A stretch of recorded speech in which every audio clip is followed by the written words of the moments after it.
All right, picked this up from a person that was going to fix it, and he has no clue how to fix it, so I went ahead and snagged it from him. He didn't give me a battery. I went ahead and went to Walmart, got a new battery, exposed the solenoid. He thought that the solenoid was bad. He is correct. I went ahead and bridged both the positive and negative posts with a pair of pliers. You can do a screwdriver if you'd like. Of course, you have to make sure the key is on and the parking brake is engaged.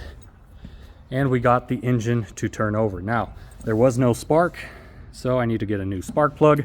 And since we did get it to fire up, or actually turn over, we know that the solenoid is bad, so it needs to be replaced. After we replace the solenoid, spark plug, it should fire up. I'll keep you guys updated.